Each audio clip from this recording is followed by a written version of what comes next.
Good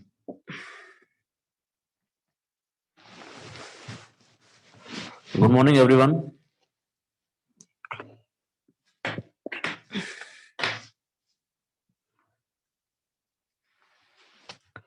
Good morning.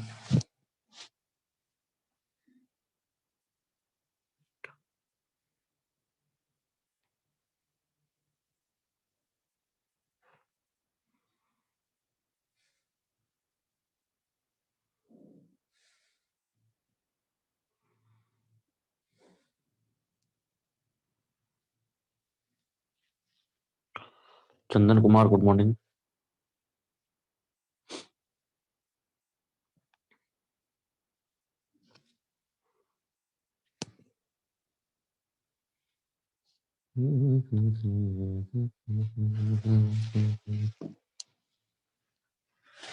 Good morning, Soumya.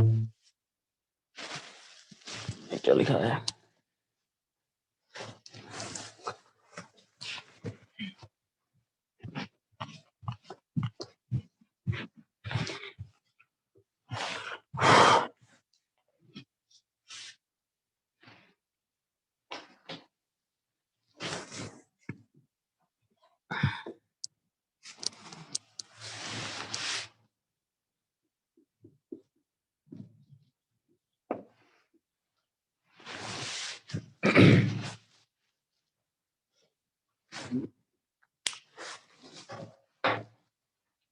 आ जाओ फटाफट.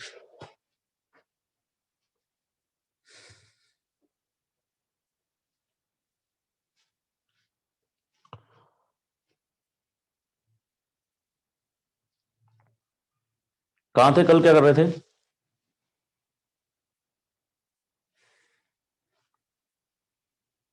हम्म.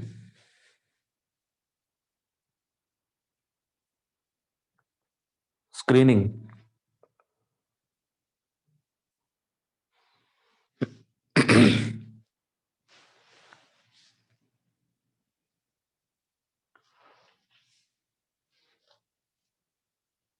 किसी सोर्स से क्वेश्चन करते हो क्या?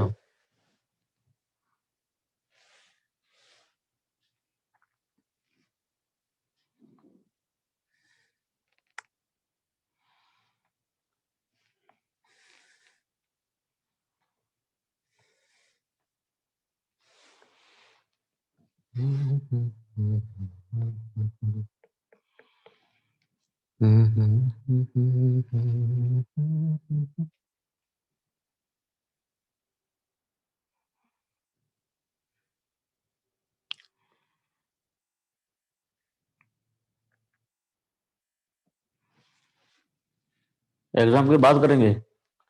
तो एग्जाम के बाद किसके लिए करोगे फिर? एग्जाम हो जाएगा तब. हम्म. एग्जाम के बाद किसके लिए करोगे?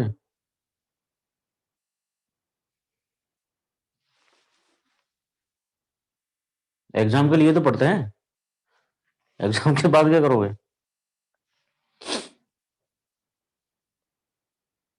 एंड सेम चालू होने वाले हैं. कब से? कल से?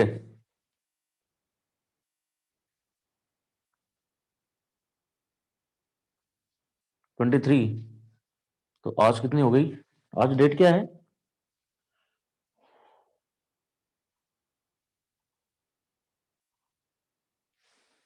20. ओके. मेरा तो मोबाइल भी डेट नहीं पता था. आज 20 है. चलिए कोई नहीं.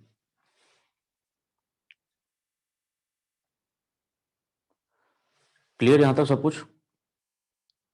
किसी को दिक्कत कोई?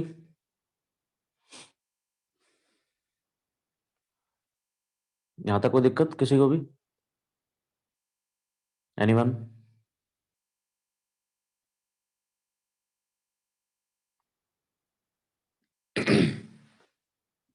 हाँ भाई. हाँ ना कुछ.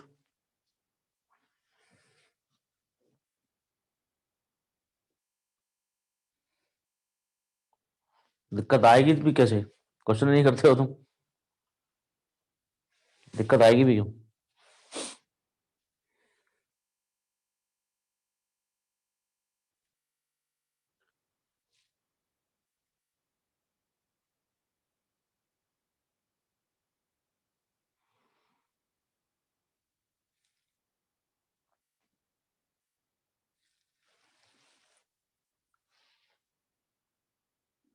पोएट्री सुनोगे? पोयम।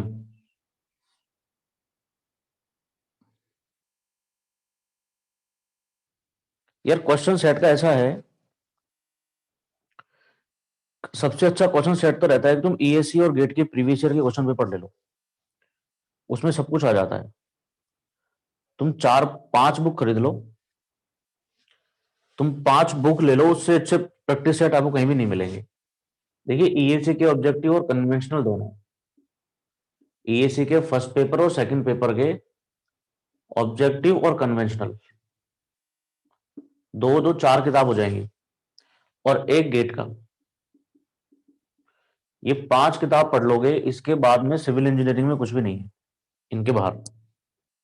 इन 5 किताबों के क्वेश्चन लगा लो, इसके बाद जो मर्जी एग्जाम में बैठो आप, ईएस का एग्जाम हो, आईएएस का एग्जाम हो, चाहे गेट का एग्जाम हो, चाहे और कोई बॉडी का एग्जाम हो, कहीं भी बैठो कोई प्रॉब्लम नहीं। इनसे अच्छे प्रैक्टिस सेट कहीं भी नहीं है। अगर आपको कोई प्रैक्टिस सेट प्रोवाइड करवाता है तो उनमें भी इन्हीं के क्वेश्चन रखे होते हैं। तो इससे अच्छा है कि इन्हीं को कर लिया जाए, इससे बेटर है इन्हीं को कर लिया जाए। ठीक है ना? और इसमें भी एक काम करना, सबसे अच्छा पब्लिकेशन ईएस मास्टर का है, आईएएस मास्टर। 5 बुक खरीद लोगे अगर, लगभग 2-2.5 हजार रुपए के आसपास की आएंगी। उनको कर लिया, उसके बाद में आपको कोई भी दिक्कत नहीं है। इन सॉल्यूशन में क्या है कि जो क्वेश्चन होगा उस क्वेश्चन को बहुत अच्छे से एक्सप्लेन भी किया है। तो जिन लोगों ने क्लास ली है, तो वो सारे के सारे क्वेश्चन, अगर थोड़ी बहुत प्रॉब्लम भी है तो सॉल्यूशन देख के सब कुछ समझ में आ जाएगा। सॉल्यूशन को देख के सब कुछ समझ में आ जाएगा, कोई भी प्रॉब्लम नहीं होगी। तो इनसे अच्छा क्वेश्चन सेट कहीं भी नहीं है। अगर आपको कोई क्वेश्चन प्रैक्टिस करवाता है तो वहां भी इन्हीं के क्वेश्चन होंगे मोस्टली, 99%। ठीक है ना? बाकी अलग अलग कोचिंग्स अपने अपनी प्रैक्टिस सेट बनाती है, वो भी इन्हीं में से बनाती है, ये मान लो आप। तो इसमें इतने सारे क्वेश्चन है, तुमको कर लिए अगर, तो एक भी कॉन्सेप्ट नहीं बचेगा, एक भी क्वेश्चन आपका नहीं बचेगा। ठीक है?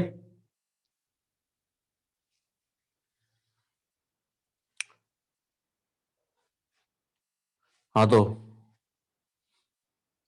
कविता सुनिए, ये मैं ही लिखता हूं, मेरी पोएट्रीज।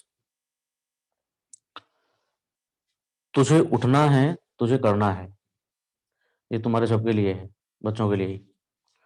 तुझे उठना है, तुझे करना है, होगी डगर कठिन बेशक, होगी डगर कठिन बेशक, आसा यहां कुछ है नहीं, होगी डगर कठिन बेशक, आसान यहां कुछ है नहीं, जिहालतों के अंधेरे में जुगनू बन चमकना है। जिहालत होती है जैसे जिन लोगों को कुछ नहीं पता होता है, अज्ञानता। जिहालतों के अंधेरे में जुगनू बन चमकना है, तुझे उठना है, तुझे करना है, कठिनाइयों के पर, कठिनाइयों के पर हौसलों से बड़े नहीं, कठिनाइयों के पर हौसलों से बड़े नहीं, छोटी छोटी किश्तों में इनको तुझे अब हरना है। कठिनाइयों के पर हौसलों से बड़े नहीं, छोटी छोटी किश्तों में इनको तुझे अब हरना है, तुझे उठना है, तुझे करना है, सपने बड़े तू देखना, सपने बड़े तू देखना, बुन बुन के रोज तू जीतना, हरा तुझे कोई सकता नहीं, बस खुद से तू मत हारना, हरा तुझे कोई सकता नहीं, बस खुद से तू मत हारना, जो बीत गया उसे रोना नहीं, जो अब है उसे खोना नहीं, जो बीत गया उसे रोना नहीं, जो अब है उसे खोना नहीं, आने वाला वक्त मुट्ठी में तुझे अब करना है, तुझे उठना है, तुझे करना है। That's it.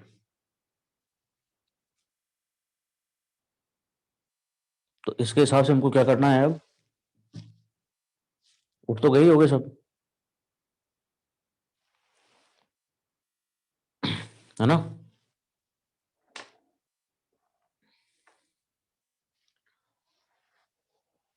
उठ तो गए ही हो अब, अगर मोबाइल वोबाइल चालू कर लिया है तो। नहीं तो मोबाइल तो लोग नींद में भी चालू कर लेते हैं, मोबाइल तो नींद में भी चालू कर लेते हैं। गुड मॉर्निंग अभिनव। चलिए, तो स्क्रीनिंग तक कर चुके थे हम ना? एक्सपीरियंस होता किस चीज का एक्सपीरियंस?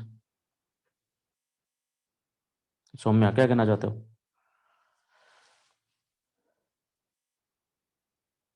हाँ हाँ, सभी के साथ होता है भाई। मैं भी तुम्हारे जनरेशन का ही हूँ।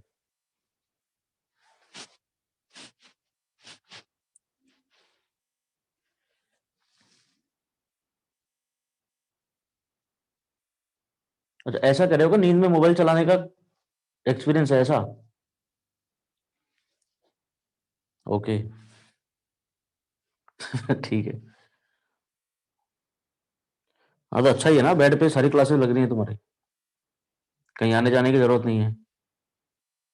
बेड पे सारी क्लासेस लग रही हैं, और क्या चाहिए?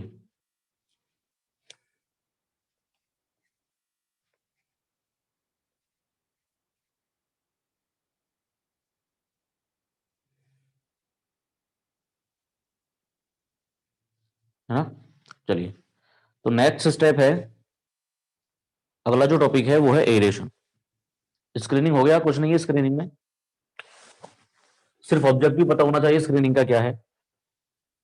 जो इंपॉर्टेंट टॉपिक होंगे इसमें वो मैंने आपको कल बता दिए थे कि ये इंपॉर्टेंट टॉपिक है।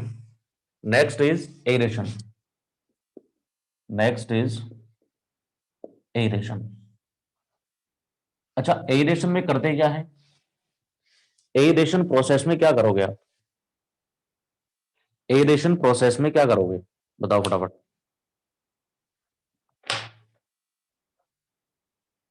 What do we do in aeration? Aeration में क्या करते हैं बताइए? ट्रीटमेंट करेंगे। ट्रीटमेंट तो सभी में कर रहे हैं। एरेशन में क्या करेंगे? एरेशन में मैंने कल भी बताया था तुमको, हम ऑक्सीजन प्रोवाइड करवाते हैं किसी तरह से बाहर से। अगर हम पानी को मिक्स भी करते हैं बहुत अच्छे से तो भी ऑक्सीजन प्रोवाइड करवा रहे होते हैं। एरेशन का मतलब है पानी को इंटीमेट कांटेक्ट में लाना विद ऑक्सीजन, ऑक्सीजन के कांटेक्ट में लाना पानी को, दैट इज एरेशन। अब इस एरेशन से क्या होगा? कुछ डिजोल्व गैसेस बाहर चली जाएंगी, कुछ अमाउंट में मैग्नीज और लोहा वगैरह का भी डिकम्पोजिशन हो जाएगा। ठीक है? So water is brought in, इसमें लिखिए water is brought water is brought in intimate contact with air, in intimate contact with air। कुल मिला के वाटर को एयर के संपर्क में लाया जाता है, ऑक्सीजन के संपर्क में। यहां पे एयर का मतलब ऑक्सीजन है। It is used to remove, it is used to remove undesirable gases, undesirable gases dissolved in water, undesirable gases dissolved in water। It also used to add oxygen for oxidation of, it also used to add oxygen, to add oxygen for oxidation of, for oxidation of undesirable substances, oxidation of undesirable substances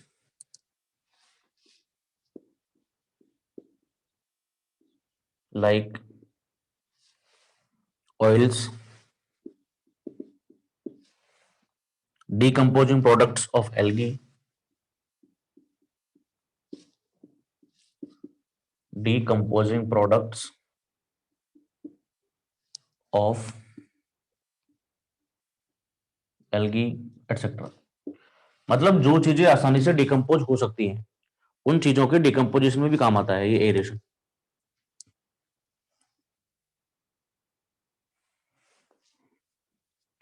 It can also remove volatile liquids, it can also remove volatile liquid. तुमको पता होगा volatile liquids क्या होते हैं। Volatile liquids like phenol, humic acids, humic acid, but the rate is very slow, but the rate is very slow. Next, it removes iron and manganese. It removes iron and manganese. 4 Fe2 plus O2 plus 10 H2O, ये reaction होती है, ये बनाता है 4 FeO3 FeOH3 जो कि precipitate है, इसके अलावा hydrogen 2Mn2 plus O2 plus 2H2, तो ये बनाता है 2MnO2, ये भी प्रेसिपिटेट है, और 4H। और इस प्रेसिपिटेट को रिमूव करने के लिए फिर आपको सेडिमेंटेशन करना पड़ता है। जो ये प्रेसिपिटेट बनता है इसके रिमूवल के लिए फिर आपको सेडिमेंटेशन करना पड़ता है।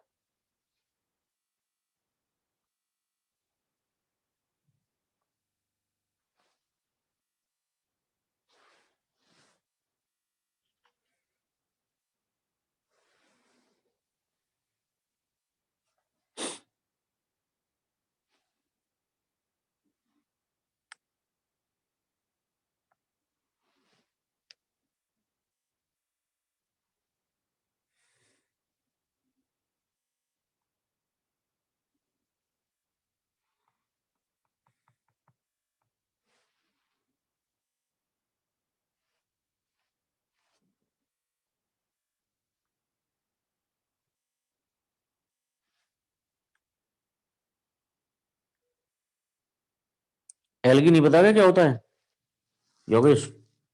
एल्गी बताओ, इसको कौन बताएगा?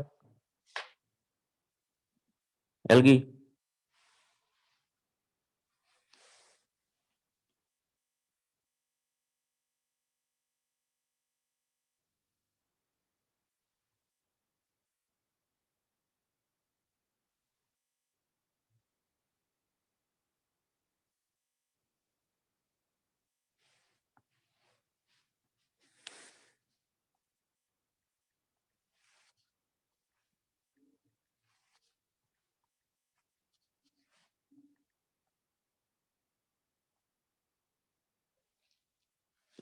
काई।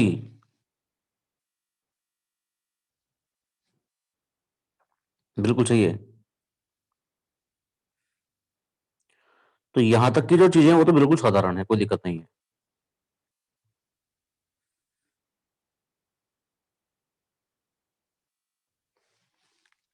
लिख लिया?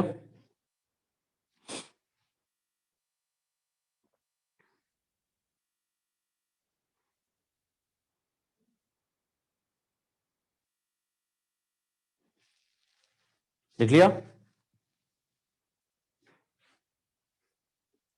इसके बाद लिखिए सेडिमेंटेशन, ये इंपॉर्टेंट है। इसके बाद लिखिए सेडिमेंटेशन,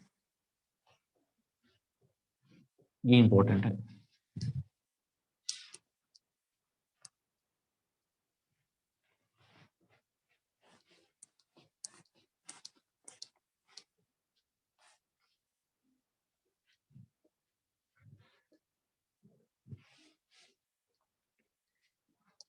सेडिमेंटेशन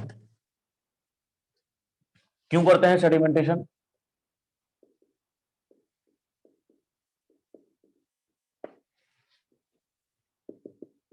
सेडिमेंटेशन क्यों करते होंगे? सेडिमेंटेशन क्यों करते होंगे बताओ?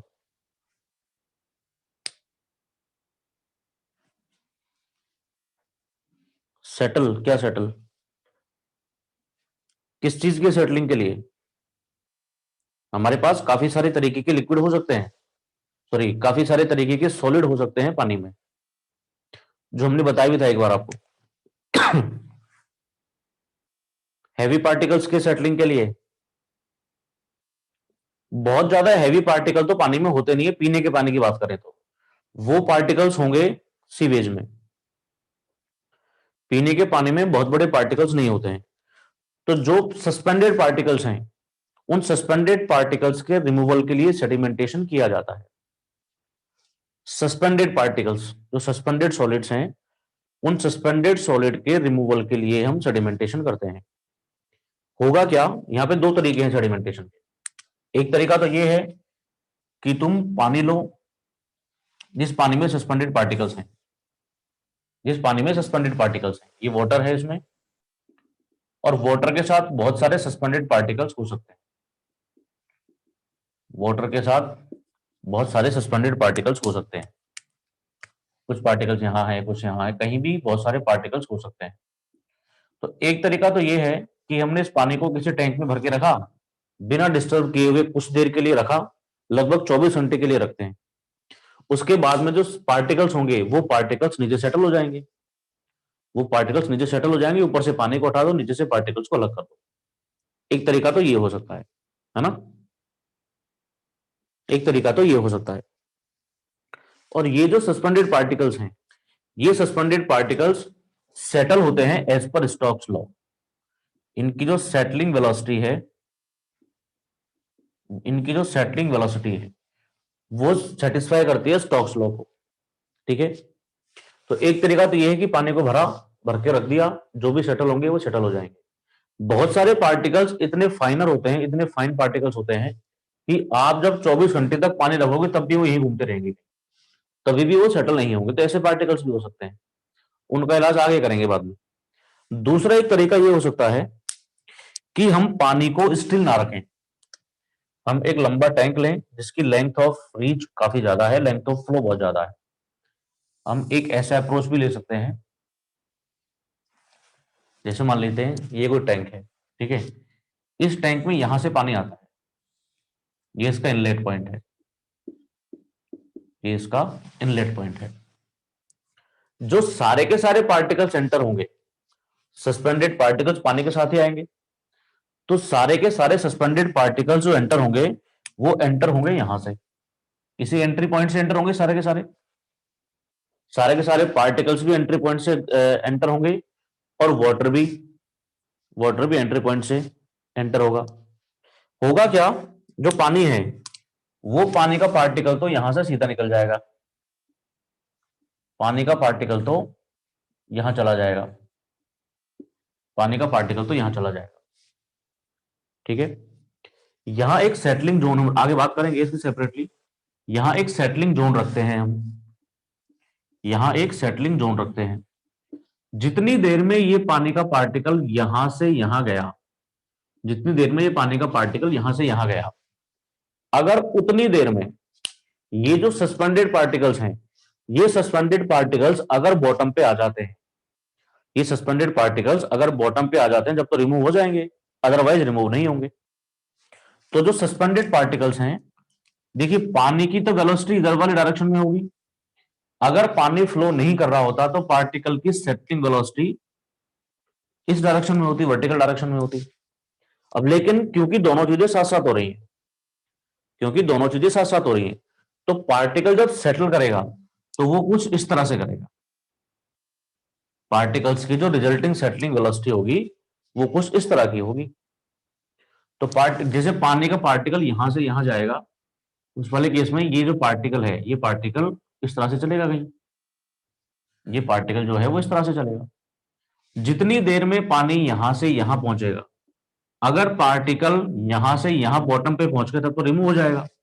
अगर बॉटम, क्योंकि हम जो इनको हटाएंगे, सस्पेंडेड सॉलिड को उनको हटाएंगे हम जो यहां पे सेट हो जाएंगे, जो सस्पेंडेड सॉलिड्स यहां पे सेट हो जाएंगे उनको तो हम हटा देंगे। ये स्लजिंग जोन होता है एक, जहां से सस्पेंडेड पार्टिकल्स को हटा दिया जाता है। अगर पार्टिकल यही घूमता रहा, ये बॉटम तक नहीं आया, तो इस पार्टिकल का या इस साइज के पार्टिकल्स का 100% रिमूवल नहीं होगा। कुछ पार्टिकल रिमूव हो जाएंगे, कुछ पार्टिकल रिमूव नहीं होंगे। तो वो हम देखेंगे आगे कि कितने रिमूव होंगे कितने नहीं होंगे। 100% रिमूवल कौन से पार्टिकल का होगा? जो पार्टिकल पानी के यहां पहुंचने से पहले बॉटम पे पहुंच जाए। अब हो सकता है उस पार्टिकल की वेलोसिटी, सेटलिंग वेलोसिटी ज्यादा हो, तो वो पहले ही पहुंच जाएगा, जब तक पानी यहां पहुंचा उससे काफी पहले यहां पहुंच जाएगा। और कोई बड़ा पार्टिकल होगा तो वो इसी तरह से सेटल कर जाएगा। ठीक है, तो हमारे पास एक इस तरीके का कंटिन्यूस टैंक भी होता है, कंटिन्यूस टैंक भी होता है। यहां पे हम पानी के फ्लो को रोकते नहीं है, लेकिन जो फ्लो की वेलोसिटी है, उस फ्लो की वेलोसिटी कंपैरेटिवली बहुत कम रखते हैं, ताकि इन पार्टिकल्स के पास भी एक मार्जिन रहे सेट होने का। तो ये जो फ्लो की वेलोसिटी होगी और पार्टिकल्स की सेटलिंग वेलोसिटी होगी, इन चीजों पे डिपेंड करेगा कि पार्टिकल, कौन से साइज के पार्टिकल सेट हो जाएंगे, कौन से साइज के पार्टिकल सेट नहीं होंगे। हमारा प्राइम ऑब्जेक्टिव क्या है? हमारा प्राइम ऑब्जेक्टिव है जो सस्पेंडेड सॉलिड्स हैं, इन सस्पेंडेड सॉलिड्स का रिमूवल।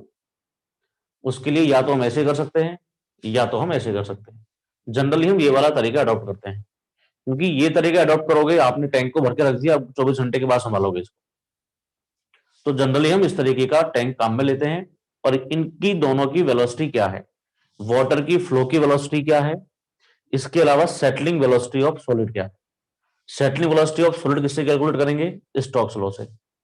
इन दोनों पे डिपेंड करेगा कि कौन कौन से पार्टिकल या किस साइज के पार्टिकल पूरी तरह से रिमूव हो जाएंगे, किस साइज के पार्टिकल का रिमूवल 100% नहीं होके कुछ परसेंट होगा। कहानी समझ में आगे हम क्या करेंगे? अब हम देखेंगे इनके में रिलेशन क्या है, किस किस साइज के पार्टिकल रिमूव कैसे कैसे होते हैं, वो चीज बाद में देखेंगे। अभी अभी जो ऑब्जेक्टिव है वो समझ में आ गया, क्या करेंगे?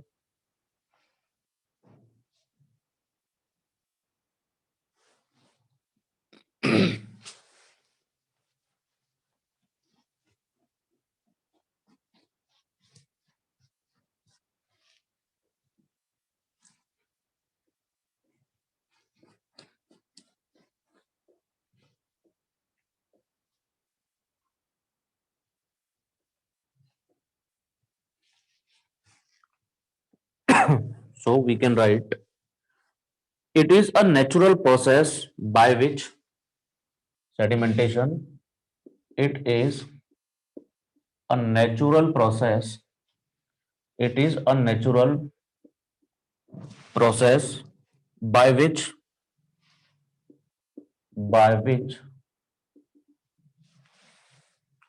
solids with higher density, by which solids with higher density than water, higher density than water,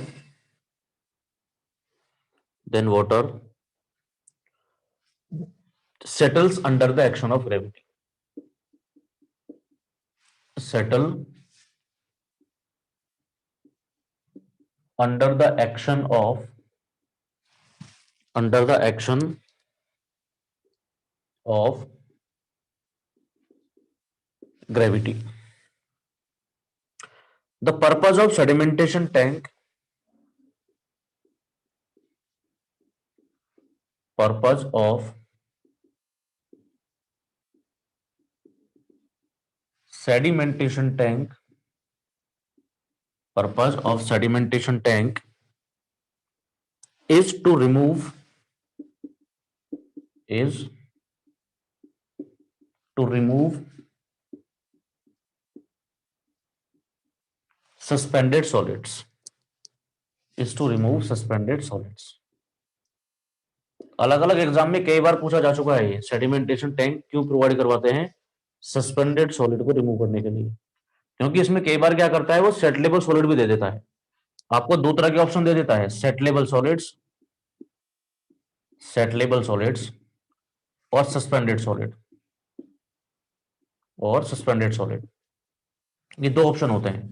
तो तुम क्या करते हो, बिना सोचे समझे सेटलेबल सॉलिड टिक कर देते हो, क्योंकि सेटलेबल सॉलिड आसानी से रिमूव हो जाते हैं, आसानी से सेटल हो जाते हैं। लेकिन सेटलेबल सॉलिड्स को रिमूव करने की अलग व्यवस्था होती है, और सस्पेंडेड सॉलिड्स को रिमूव किया जाता है सेडिमेंटेशन टैंक में। ठीक है,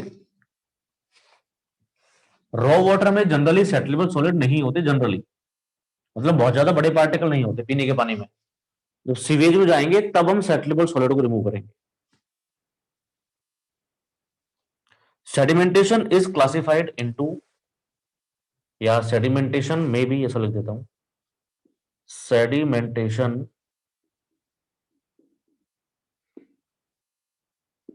में भी एक होता है प्लेन सेडिमेंटेशन, एक होता है प्लेन सेडिमेंटेशन, और दूसरा होता है sedimentation with coagulation. Sedimentation with coagulation, इसमें हम कुछ केमिकल्स ऐड करते हैं, ठीक है, इसमें कुछ केमिकल्स ऐड करते हैं। Sedimentation tanks are classified, sedimentation tanks, sedimentation tanks are classified as quiescent type, are classified as quiescent type, इसको बोलते हैं fill and draw type, fill and draw type, मतलब पहले भरा, कुछ देर के लिए रखा, फिर खाली कर दिया, उस तरीके के टैंक को बोलते हैं क्विसेंट। एंड कंटिन्यूअस टाइप दूसरा, जिसमें हम पानी के फ्लो को रोकते नहीं, and continuous type, and continuous type. The quiescent type tank will have the quiescent type tank will have detention time, कोई बता सकता है डिटेंशन टाइम क्या होता है? Is equal to 24 hours, is equal to 24 hours. And period of cleaning, चलो ये छोड़ो, minimum 3 numbers of tanks, minimum 3 number of tanks are required, are required in quiescent type.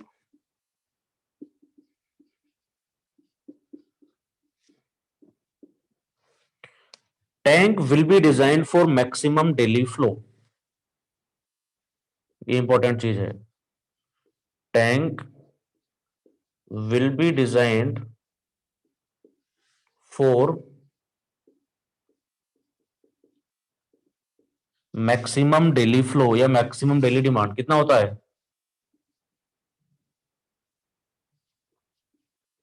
Maximum daily demand कितना होता है? ये मैक्सिमम डेली फ्लो कितना होता है?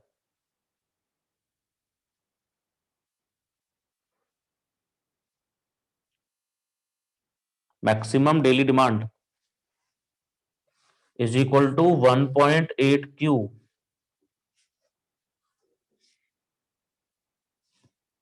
1.5 किसने बताया अभिनव? 1.5 मैंने तो नहीं बताया कभी।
1.8 इंटू क्यू एवरेज।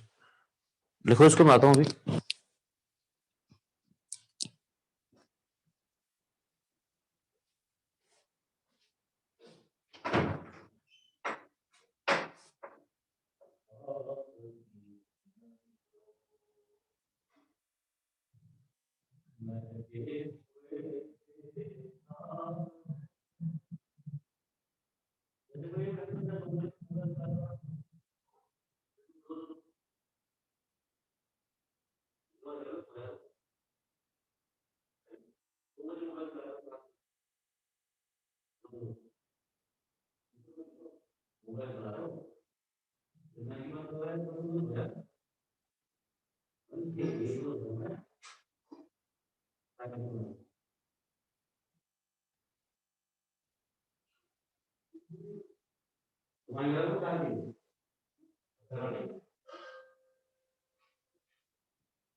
डन, सभी का हो गया होगा। क्रिसेंट टाइप में तो कोई भी प्रॉब्लम नहीं है, कुछ नहीं करना होता हमको। टैंक को भरा, 24 घंटे के लिए छोड़ा, फिर खाली कर दिया।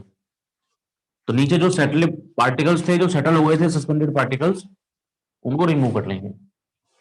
कुछ भी नहीं करना होगा। दूसरा है कंटिन्यूअस टाइप। दूसरा जो टैंक है वो है कंटिन्यूअस टाइप।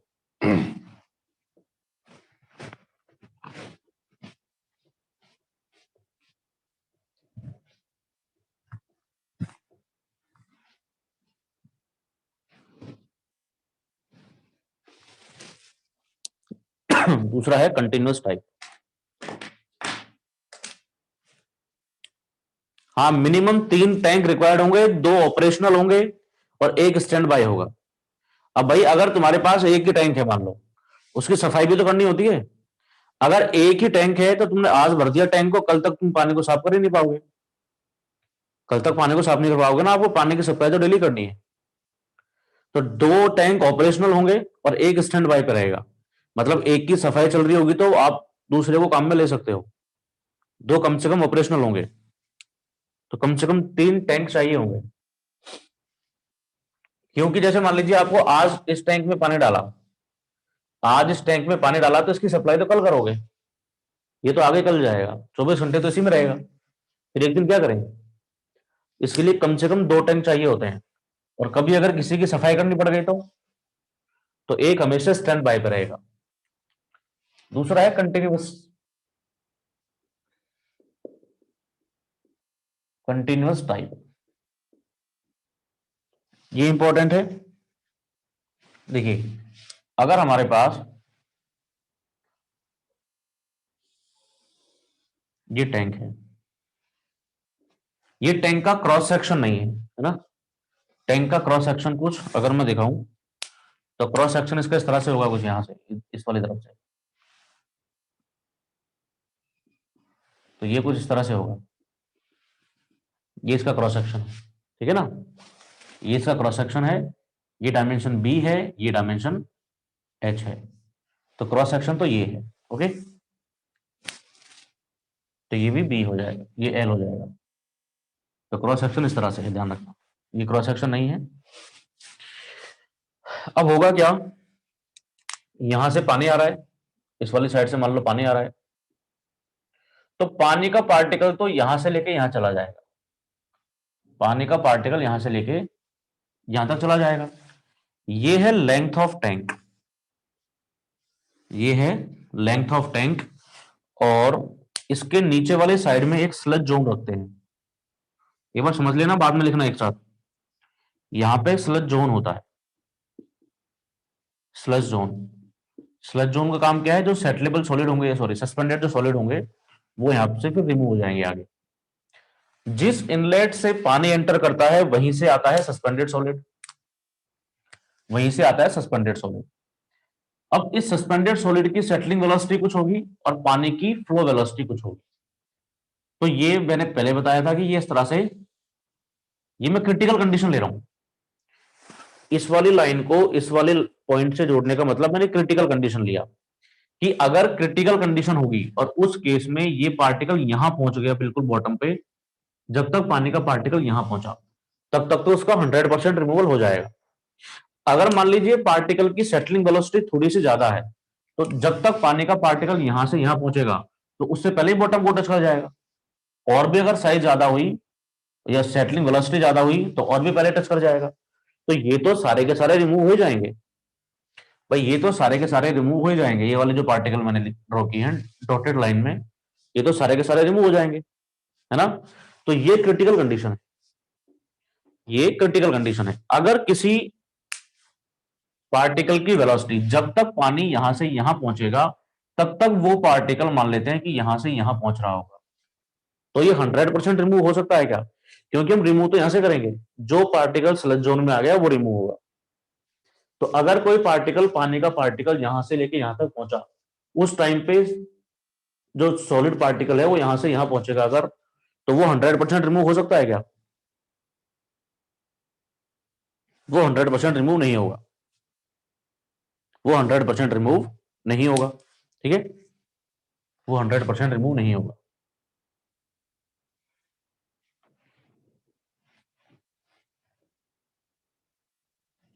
यहां पे एक अजम्पशन है, यहां पे एक अजम्पशन है, और अजम्पशन ये है कि जो सस्पेंडेड पार्टिकल्स हैं, अजम्पशन ये है कि जो सस्पेंडेड पार्टिकल है वो सस्पेंडेड पार्टिकल, ये मतलब इस तरह से फ्लो होगा पूरा इस वाले डायरेक्शन से। ये जो इनलेट है पूरे का पूरा ऐसे है, इनलेट पूरे का पूरा इस तरह से है ना। अजम्पशन ये है कि सभी साइज के पार्टिकल पूरे के पूरे क्रॉस सेक्शन पे हैं, सभी साइज के पार्टिकल पूरे के पूरे क्रॉस सेक्शन पे हैं। तो हो सकता है कोई पार्टिकल यहां है, हो सकता है कोई पार्टिकल यहां है, हो सकता है कोई पार्टिकल यहां है। लेकिन जब हम क्रिटिकल केस कंसीडर करते हैं तो ये वाली कंडीशन कंसीडर करते हैं। क्योंकि अगर मान लेते हैं इसी साइज का सेम पार्टिकल, सेम इसी साइज का पार्टिकल जिसकी वेलोसिटी भी सेम है, सेटलिंग वेलोसिटी भी सेम है, और वो पार्टिकल अगर यहां है इस जगह पे, तो जितनी देर में पानी यहां से यहां पहुंचेगा वो तो उससे पहले ही बॉटम को टच कर जाएगा, वो तो उससे पहले ही बॉटम को टच कर जाएगा। अगर वही पार्टिकल यहां है तो वो तो और भी पहले बॉटम को टच कर जाएगा। तो ये तो रिमूव हो ही जाएंगे। अगर मैं क्रिटिकल कंडीशन कंसिडर करूं तो ये वाली कंडीशन निकल के आती है, क्रिटिकल कंडीशन ये निकल के आती है। ठीक है, क्रिटिकल जोन के ऊपर वाला भी तो बाद में अरे अभी मैं बात, मेरी बात पूरी तो खत्म होने दे एक बार।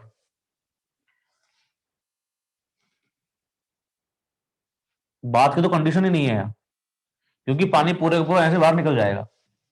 इस क्रॉस सेक्शन से पानी आएगा और इस क्रॉस सेक्शन से पूरा पानी बाहर निकल जाएगा।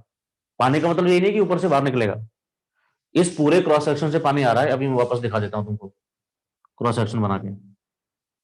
पानी के फ्लो की का मतलब ये नहीं है कि यहां से पानी रुका है, ये दीवार नहीं है, ये तो हमने डायमेंशन दिखाने के लिए ऐसा किया है। ये एक्चुअली में इस तरीके का है, ये एक्चुअल में इस तरीके का है, ये एक्चुअल में इस तरीके का है ना। ये जो टैंक है वो टैंक इस तरीके का है एक्चुअली, वो टैंक इस तरीके का है। तो पानी यहां से आया पूरे का पूरा, इतना ट्रेवल किया और यहां से निकल गया, इतना ट्रेवल किया और यहां से निकल गया, ये दीवार नहीं है, ये तो हमने डायमेंशन दिखाने के लिए ऐसा किया है। इतना यहां से घुसने के बाद इतना ट्रेवल करेगा और पानी बाहर चला जाएगा। तो जब तक पानी यहां से यहां पहुंचेगा, जब तक अगर पार्टिकल बॉटम पे पहुंच गया पूरे का पूरा, जब तक रिमूव हो जाएगा, अदरवाइज नहीं होगा, अदरवाइज नहीं होगा। लेकिन क्या होगा, लेकिन होगा क्या, हमने एक चीज मान रखी है कि सारे के सारे जो पार्टिकल्स हैं वो सारे के सारे पार्टिकल्स यूनिफॉर्मली डिस्ट्रीब्यूटेड है, सारे के सारे पार्टिकल्स यूनिफॉर्मली डिस्ट्रीब्यूटेड है। तो अगर कोई पार्टिकल यहां है, बिल्कुल टॉप पे है, और जब तक पानी यहां से यहां पहुंचेगा तब तक वो पार्टिकल, सपोज करिए कि यहां पहुंच सकता है ना, तो इस वाले पार्टिकल का तो रिमूवल नहीं होगा, ये तो बाहर निकल जाएगा। लेकिन लेकिन इसी साइज का पार्टिकल अगर यहां है, मान लो इसी साइज का पार्टिकल अगर यहां है, उसकी सेटलिंग वेलोसिटी भी कम है, और पानी का पार्टिकल यहां से यहां पहुंचेगा, हो सकता है ये वाला पार्टिकल तो यहां से यहां पहुंच जाए, और भी पार्टिकल नीचे है सेम उसी साइज का यहां पे, तो हो सकता है वो पहले यहां पहुंच जाए। तो इस साइज के पार्टिकल्स का 100% रिमूवल नहीं होगा, लेकिन कुछ रिमूवल तो होगा। कुछ पार्टिकल जो यहां से नीचे हैं इसी सेम साइज के, वो तो सेटल कर ही जाएंगे, क्योंकि उनको बॉटम तक पहुंचने के लिए कम लेंथ की रिक्वायरमेंट होगी, तो वो तो सेटल कर जाएंगे। ये बात समझ में आई?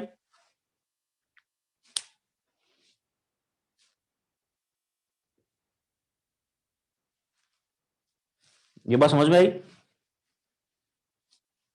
ठीक है, इसको वापस बना देता हूं।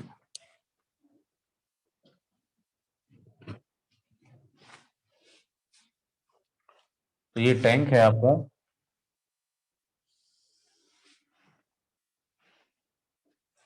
ये इसकी लेंथ है L, ये मान लेते हैं स्लज जोन है,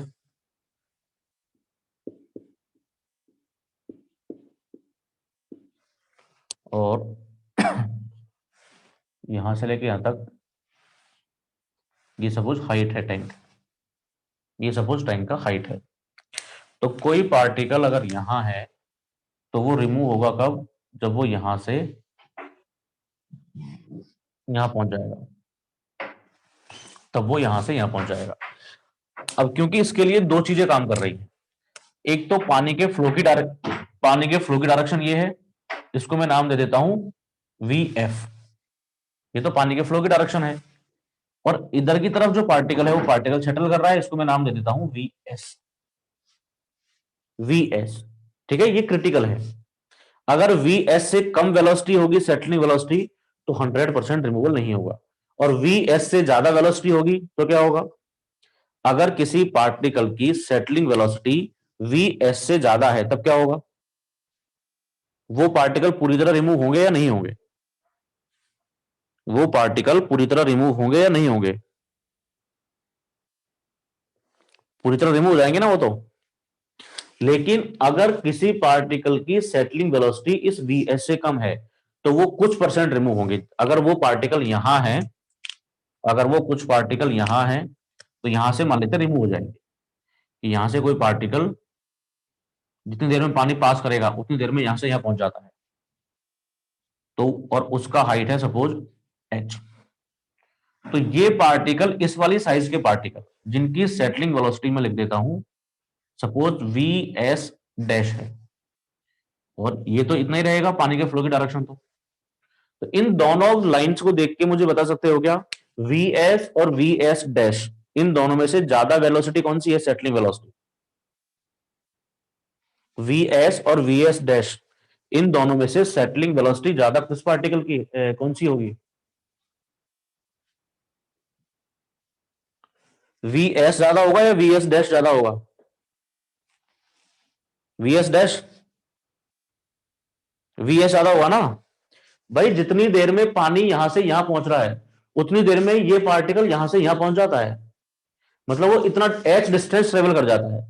लेकिन ये वाला पार्टिकल सिर्फ इतनी डिस्टेंस ट्रेवल कर पाएगा, तो कौन ज्यादा सेटल किया? ये वाला पार्टिकल ज्यादा सेटल किया, तो VS का वैल्यू ज्यादा है VS डैश से।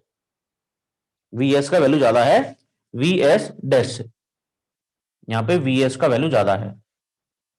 तो इस साइज के पार्टिकल जिनकी वेलोसिटी VS डैश है, अगर वो पार्टिकल इस हाइट से ऊपर हुए, अगर वो पार्टिकल इस हाइट से ऊपर हुए, तो वो रिमूव होंगे क्या?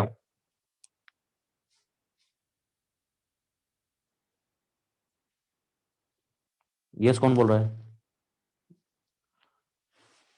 वो पार्टिकल रिमूव नहीं होंगे अगर इससे ऊपर है तो, और अगर इसी साइज के पार्टिकल इससे नीचे के साइड है तो वो सारे के सारे रिमूव हो जाएंगे। तो जो पार्टिकल इससे नीचे नीचे है वो तो सारे रिमूव हो जाएंगे इस साइज के, और जो पार्टिकल इससे ऊपर है वो सारे के सारे रिमूव नहीं होंगे, बिल्कुल भी रिमूव नहीं होंगे। कहानी समझ में आई यहां तक?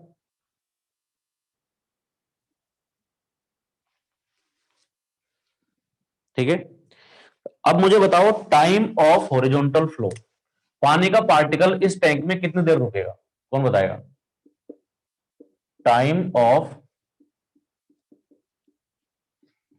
हॉरिजॉन्टल फ्लो, पानी का पार्टिकल कितनी देर रुकेगा? भाई पानी को टोटल ट्रेवल करना कितना है, एल डिस्टेंस ट्रेवल करना है, एल डिस्टेंस ट्रेवल करना है ना।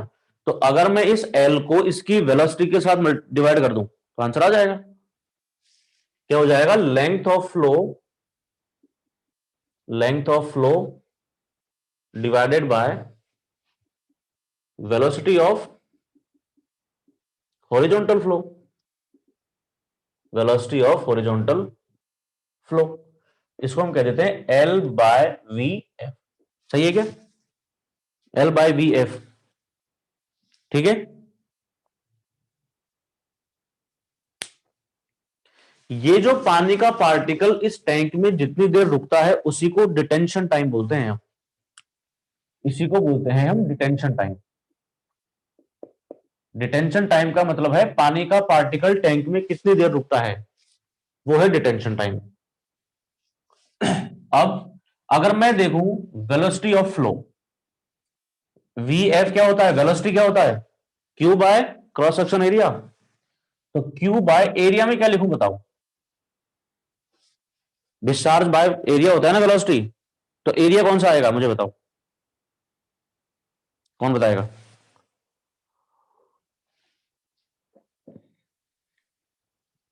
एरिया कौन सा आएगा इसमें, जल्दी। L into H, cross section area आता है हमेशा। और क्रॉस सेक्शन एरिया क्या बताया था इसका, क्रॉस सेक्शन एरिया क्या बताया था, B into H. Cross section area B into H है, बी इंटू एच है। तो ये वी एफ की वैल्यू अगर मैं यहां पे पुट करूं, सो इसको क्या करते हैं, डिटेंशन टाइम भी कह देते हैं, टी डी, डिटेंशन टाइम। तो detention time T D is equal to L divided by Q divided by B into H. तो ये क्या हो जाएगा, L B H by Q. तो हम डिटेंशन टाइम को ऐसे लिख सकते हैं, L B H by Q. इसका मतलब क्या होता है, इसका मतलब होता है volume of tank divided by discharge, volume of tank divided bye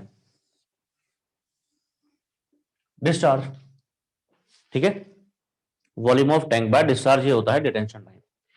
अगर इतने टाइम के अंदर अंदर, विद इन दिस टाइम, ये पार्टिकल अगर यहां आ जाता है, जब तो रिमूव हो जाएगा, अदरवाइज रिमूव नहीं होगा।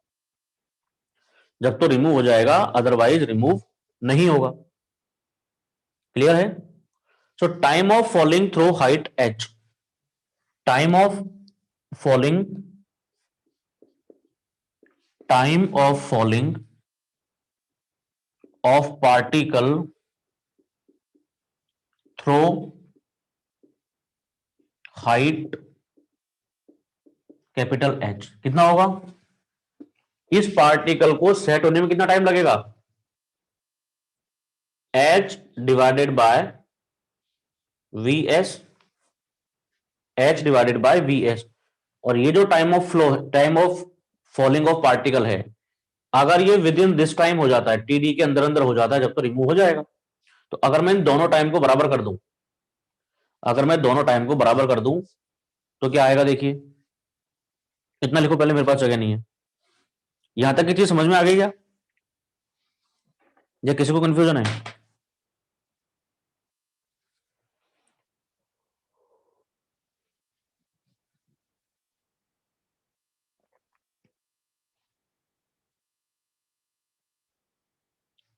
यहां तक की बात में किसी को दिक्कत है कुछ?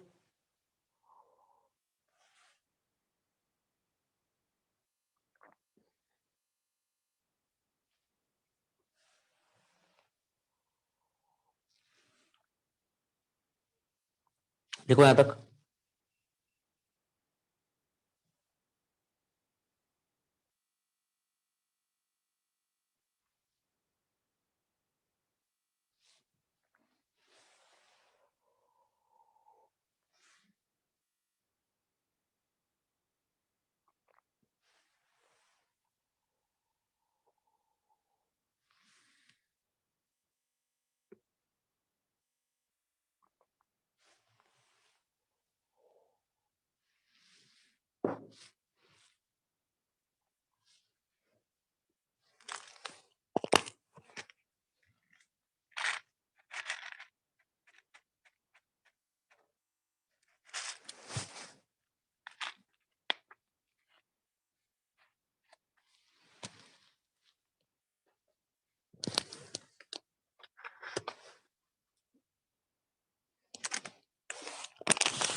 डन।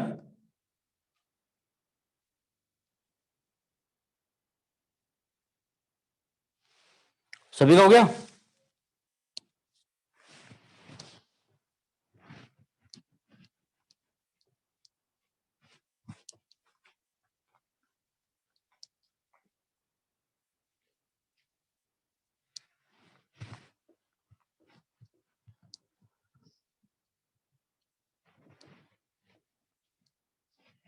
मैं एक स्टेटमेंट लिख रहा हूं एक। If a particle of settling velocity vs, if a particle of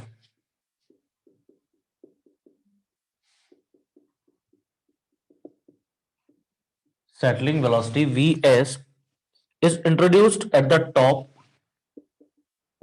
is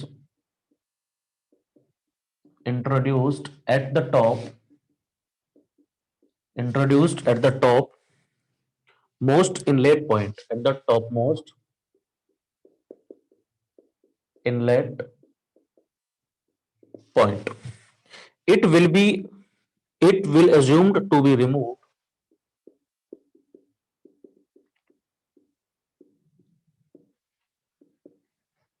it will assume to be removed if time of falling,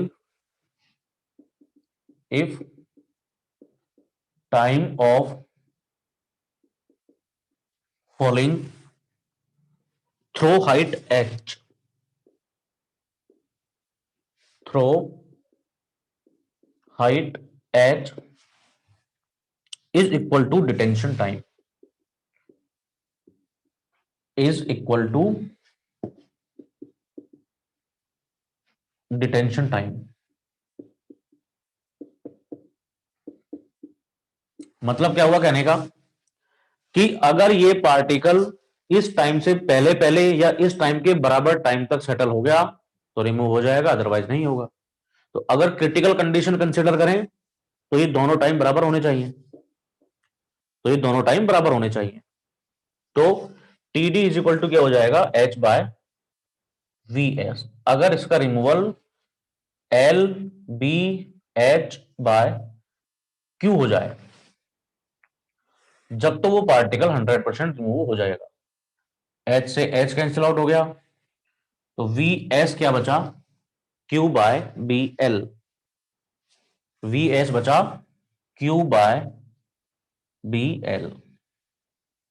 ये जो क्यू बाय बी एल है इसको बोलते हैं सरफेस ओवरफ्लो रेट। ये जो क्यू बाय बी एल है इसको बोलते हैं सरफेस ओवरफ्लो रेट। कहने का तात्पर्य क्या हुआ कि अगर किसी पार्टिकल की settling velocity surface overflow rate के बराबर है या सरफेस ओवरफ्लो रेट से ज्यादा है तभी वो 100% रिमूव होगा, अदरवाइज नहीं होगा। ठीक है। अगर किसी पार्टिकल, अब ये जो सेटलिंग वेलोसिटी है, ये सेटलिंग वेलोसिटी तो हम निकाल लेंगे किससे, स्टोक्स लॉ से। सेटलिंग वेलोसिटी तो आप स्टोक्स लॉ से निकाल लोगे। अगर वो वेलोसिटी इस क्यू बाय बी एल से ज्यादा है जब तो रिमूव हो जाएगा, अदरवाइज नहीं होगा। ठीक है, अदरवाइज नहीं होगा।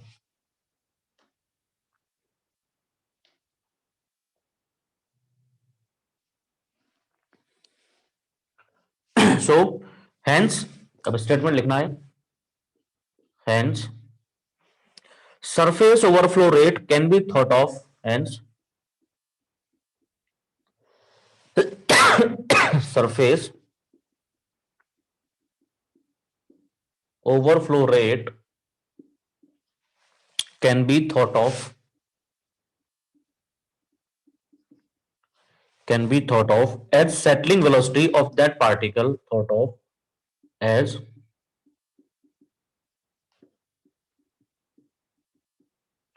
settling velocity of that particle which is introduced at the top, which is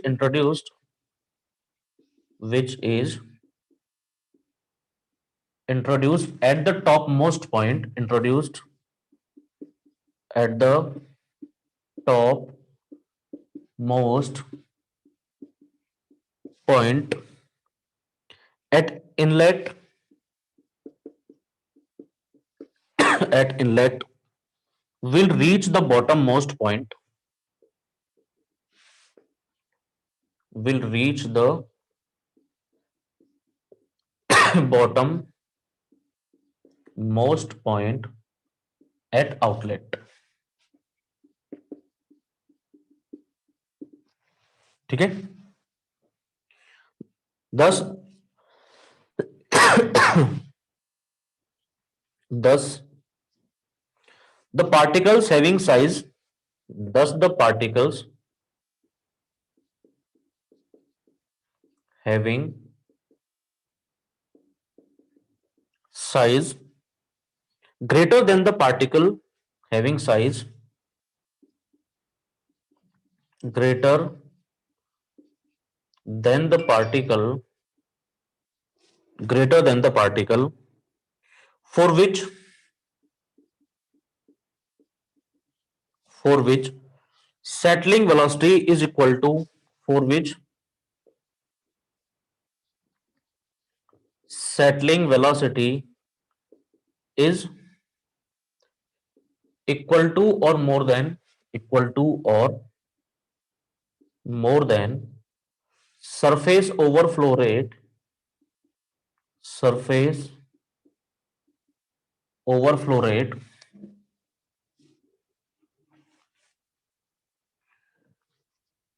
is 100% removed is 100% removed। यहां तक की कहानी में किसी को कोई समस्या हो तो बताओ।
Is everyone having any problem up till now?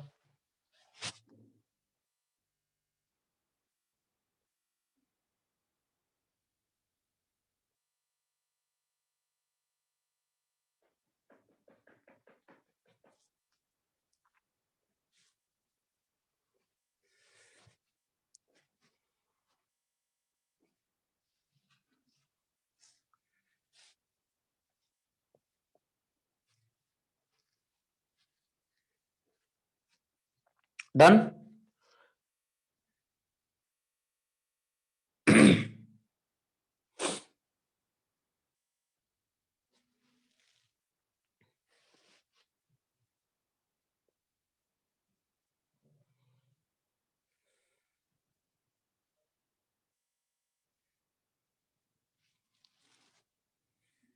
Done ना?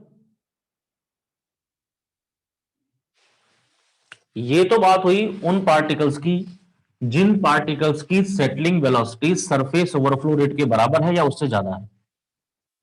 अगर पार्टिकल्स की settling velocity surface overflow rate से कम है तो उनका रिमूवल कितना माना जाता है, क्योंकि उनको सही सही तरीके से प्रिडिक्ट करना मुश्किल है, तो उनके लिए हम अंदाजा लगाते हैं।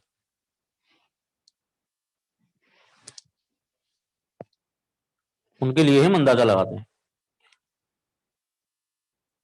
The particles having settling velocity, the particles having settling velocity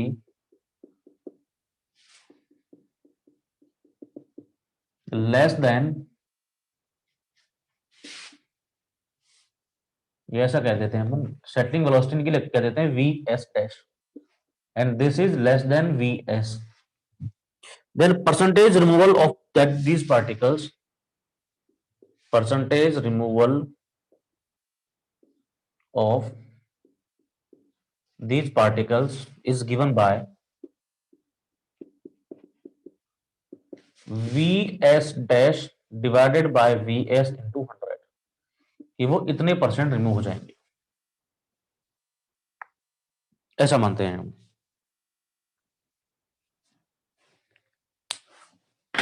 clear?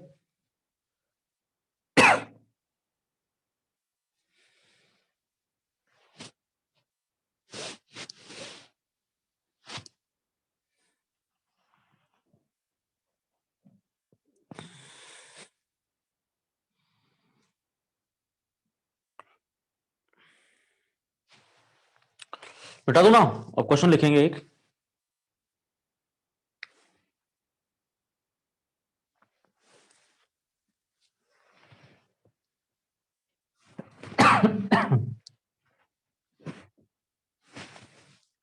तो अब एक क्वेश्चन करके बताओ मेरे को, अगर समझ में आ गया तो। A water sample having particle distribution as, a water sample having particle distribution, having particle distribution as size,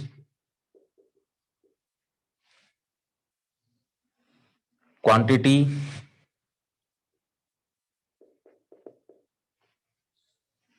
and settling velocity सभी mm पर सेकंड में है। दिख रहा है ना लिखा हुआ? तो पार्टिकल की साइज है 0.1 mm, 0.2 mm, 3 4 5 6, 0.3 mm,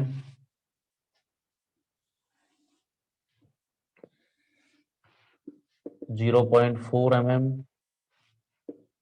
0.5 mm and 0.6 mm।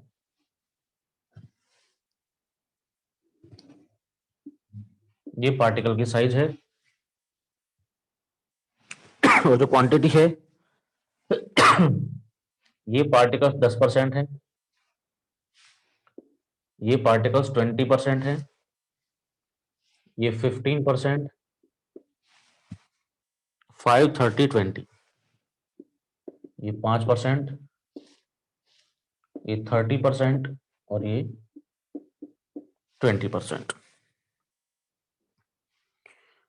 इसकी वेलोसिटी है 0.2 mm पर सेकेंड, इसकी वेलोसिटी है 0.25 mm पर सेकेंड, 0.3 mm पर सेकेंड, 0.35 mm पर सेकेंड, 0.4 mm पर सेकेंड एंड 0.5 mm पर सेकेंड। आगे कहता है total solid in suspension form,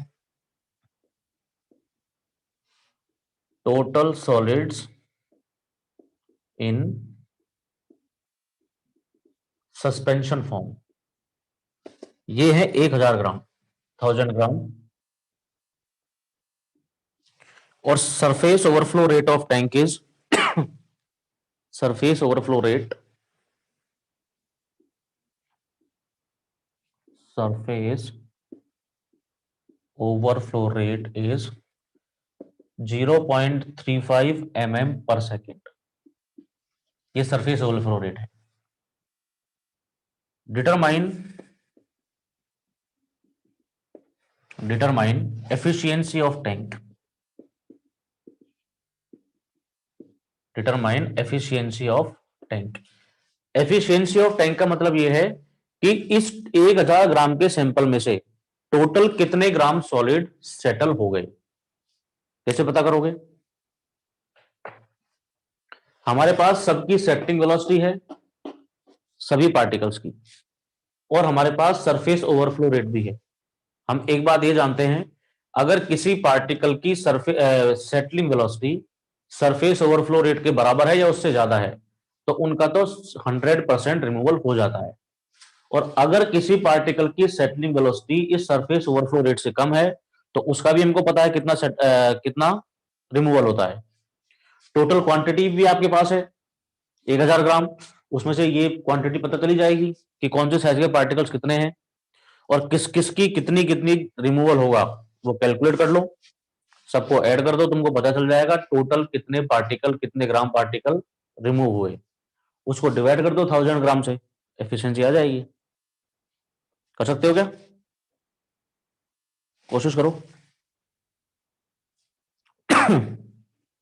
इससे पहले मुझे ये बता देना कि ऐसे कितने ग्राम पार्टिकल होंगे या कौन कौन सी साइज के पार्टिकल ऐसे हैं जिनका 100% रिमूवल हो जाएगा, या कितने ग्राम पार्टिकल्स का 100% रिमूवल हो जाएगा।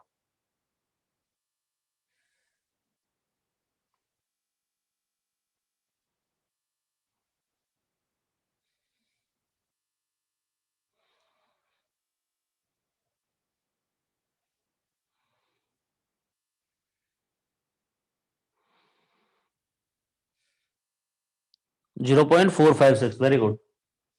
क्योंकि इनकी settling velocity surface overflow rate के बराबर है या ज्यादा है, तो इनका तो 100% रिमूवल हो जाएगा। जितने ग्राम पार्टिकल हैं उतने ग्राम पूरे के पूरे रिमूव हो जाएंगे। बाकी ये पार्टिकल कितने रिमूव होंगे ये आप निकाल लो, ये भी हमको पता है किस तरह से कैलकुलेट करना है। तो मुझे टोटल क्वांटिटी कौन बताएगा कि कितना पार्टिकल रिमूव हो गए 1000 ग्राम में से? इतना बताओ फिर आगे बढ़ेंगे।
550 ग्राम तो 100% रिमूव होंगे, इसके अलावा इनमें से भी तो कुछ रिमूव होगा।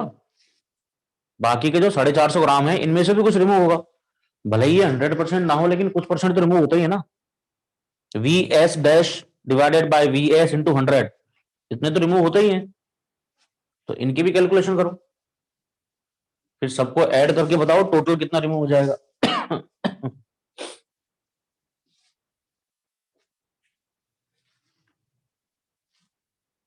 मुझे टोटल क्वांटिटी बता दो, इतना परसेंट टोटल रिमूव हो जाएगा या फिर इतना ग्राम टोटल रिमूव हो जाएगा।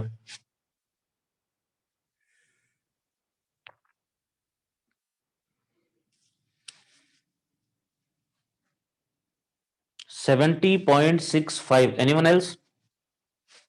87 के आसपास आंसर आना चाहिए, 87 के आसपास।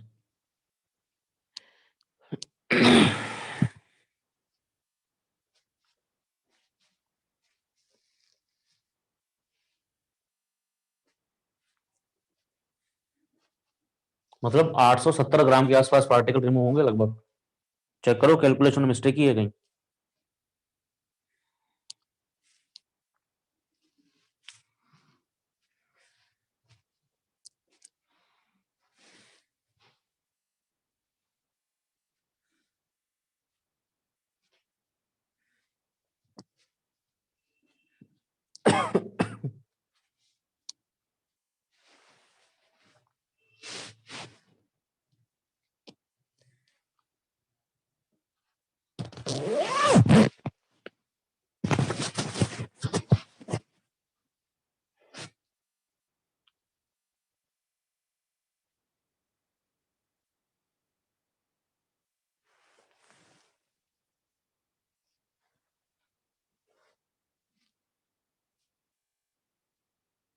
आया किसी के 87 के आसपास?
क्या हुआ?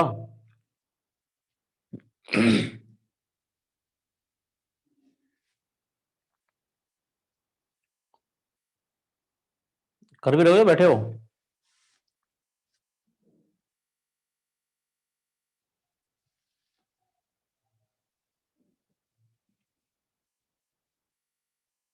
Seventy six? और बढ़ाओ थोड़ा सा। यस, 85.71 लगभग।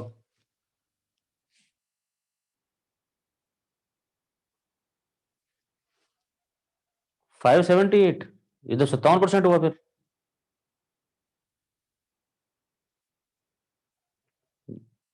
यस, 87.8 ये बिल्कुल करेक्ट आंसर है। 87.8% ये बिल्कुल करेक्ट आंसर है। क्या करना है तुमको भाई? अगर मैं क्वांटिटी को अलग करके लिख लूं मान लो, तो 1000 का 10% कितना होता है? 100 ग्राम। तो 100 ग्राम तो ये है 0.1 mm के पार्टिकल। 20 ग्राम मतलब 20% मतलब 200 ग्राम ये है। 15% मतलब 150 ग्राम ये है। 50 ग्राम ये है। 300 ग्राम ये है। और 200 ग्राम ये है। ये पार्टिकल है तुम्हारे पास। अब इसमें से जो पार्टिकल की साइज 0.4 mm या उससे बड़ी है, यहां से आगे आगे के सारे पार्टिकल का तो 100% रिमूवल हो जाएगा। यहां से आगे आगे पार्टिकल का तो 100% रिमूवल हो जाएगा। क्यों होगा? क्योंकि इनकी जो वी एस डैश का वैल्यू है वो वी एस से ज्यादा है या फिर क्यू बाय बी एल से ज्यादा है। इस वजह से ये तो 100% रिमूव हो जाएंगे। लेकिन इनका रिमूवल कितना होगा, इनका रिमूवल कितना होगा अगर मैं अलग अलग करके लिखूं तो, इसका रिमूवल अलग कुछ होगा, इसका रिमूवल कुछ अलग होगा, इसका रिमूवल कुछ अलग होगा। कितना होता है, we S dash by V S into 100, यही होता है। ये परसेंट, इतना परसेंट होता है इसका, इतने ग्राम का। तो कितना परसेंट हुआ, 0.2 डिवाइडेड बाय 0.35, क्योंकि सरफेस ओवरफ्लो रेट 0.35 है, इंटू 100%, इतना तो परसेंट है। और परसेंट किसका है, ये 100 ग्राम का। इसका आंसर कितना ग्राम आएगा बताना जरा। इसी तरह से इसको कर देंगे, 0.25 बाय 0.35 इंटू 100 इंटू 200। और इसी तरह से इसका हो जाएगा 0.3 डिवाइडेड बाय 0.35 इंटू 100 इंटू 150। पहले वाले का कितना आएगा, कितना ग्राम,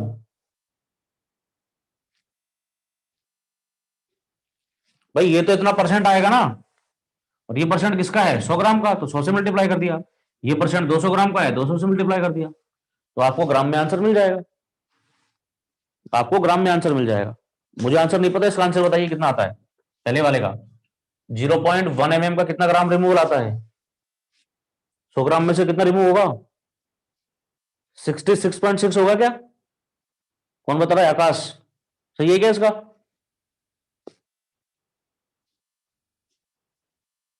fifty one point one four चलो 51.14 ग्राम इसका हो गया, सही बताना कैलकुलेशन।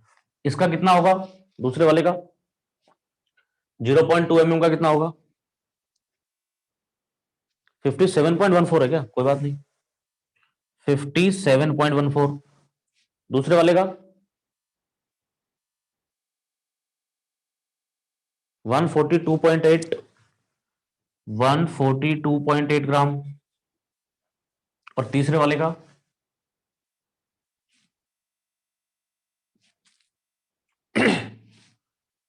तीसरे वाले का 128.6, 128.6 ग्राम। तो टोटल रिमूवल कितना हो गया, टोटल रिमूवल कितना हो गया, 57.14 प्लस 142.8 प्लस 128.6 प्लस ये तो 100% रिमूव हो जाएंगे सारे, प्लस 50 प्लस 300 प्लस 200, कितना आया, टोटल करेंगे तो कितना आएगा,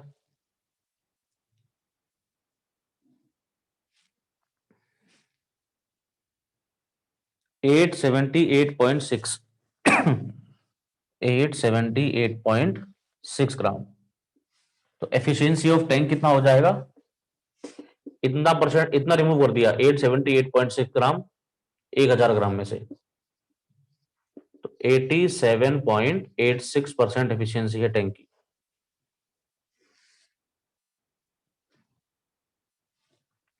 ये बात है।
समझ में आ गया किस तरह से काम करता है ये?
मॉडिफाई नहीं करेंगे अब आगे देखते हैं क्या होता है। अभी थोड़ी तसल्ली रखो।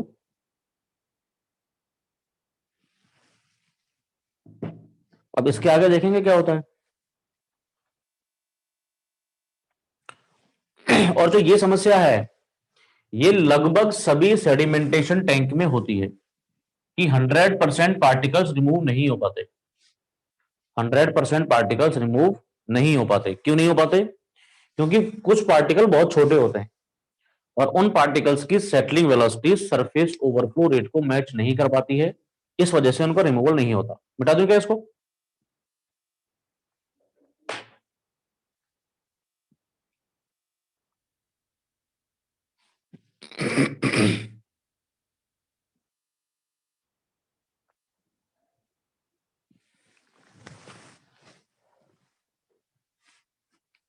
तो इस सेडिमेंटेशन टैंक की एफिशिएंसी को बढ़ाने के लिए ही हम कोगुलेंट ऐड करते हैं। जो अगला प्रोसीजर है सेडिमेंटेशन विद कोगुलेशन वो यही है इसके एफिशिएंसी को बढ़ाने के लिए।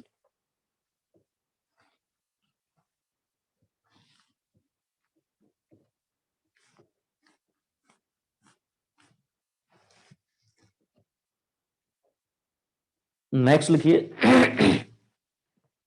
Sedimentation with coagulation.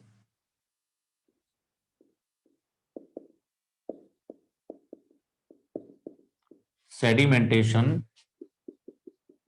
With coagulation.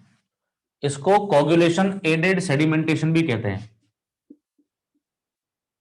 इसको कोगुलेशन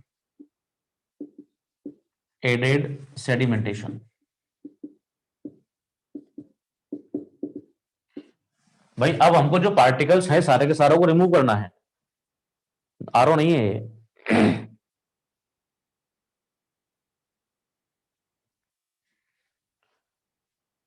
सेडिमेंटेशन एफिशिएंसी 100% होती तो फिर फिल्टर में हम आरओ क्या है?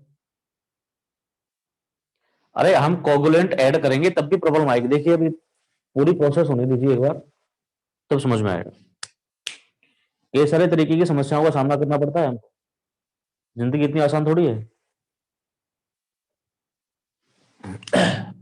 अब क्या हुआ बहुत सारे ऐसे पार्टिकल थे जैसे पिछले वाले क्वेश्चन में देखा तुमने कि आज जब पार्टिकल्स बहुत छोटे होते हैं तो उनका रिमूवल आसान नहीं होता और वो पानी में घूमते रह जाते हैं।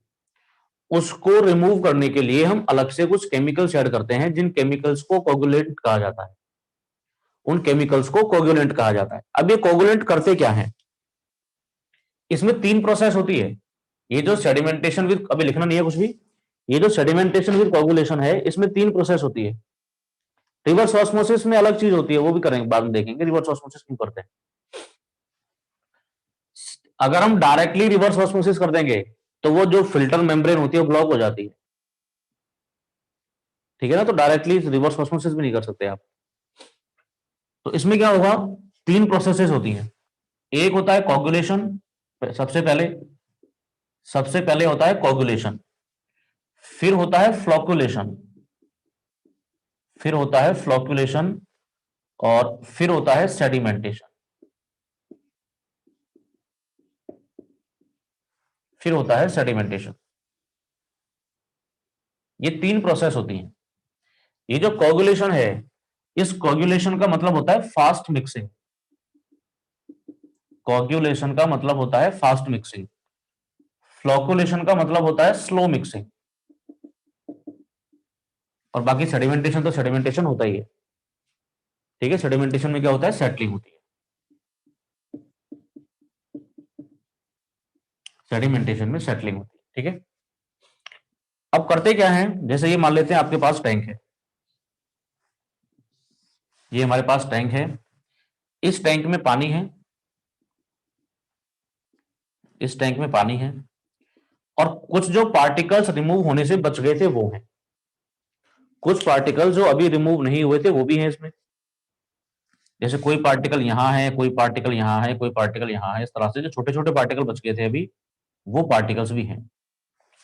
अब ये पार्टिकल्स अगर सेडिमेंटेशन से ही रिमूव होने होते तो पिछली प्रोसेस में हो गए होते, तो पिछली प्रोसेस में हो गए होते। अब हम यहां क्या करेंगे, इन पार्टिकल्स को मिला के बड़ा पार्टिकल बनाने की कोशिश करेंगे। हम ये कोशिश करेंगे कि ये जो पार्टिकल्स हैं, ये पार्टिकल्स इस तरह से कुछ पार्टिकल्स आपस में मिल जाएं।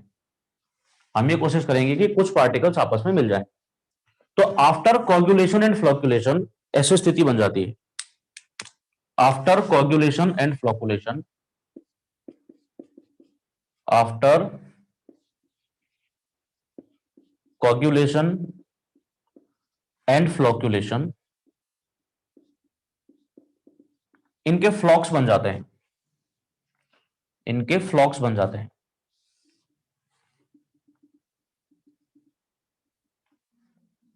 ये पानी है, और ये जो इंप्योरिटीज थी या सस्पेंडेड पार्टिकल्स थे, ये इस तरह से आपस में फ्लॉक्स बना लेते हैं, ये इस तरह से आपस में फ्लॉक्स बना लेते हैं। जब फ्लॉक्स बनेगी तो साइज बड़ी हो जाएगी और सेटलिंग वेलोसिटी बढ़ जाएगी। ठीक है, और सेटलिंग वेलोसिटी बढ़ जाएगी और ये नीचे सेट हो जाएंगे।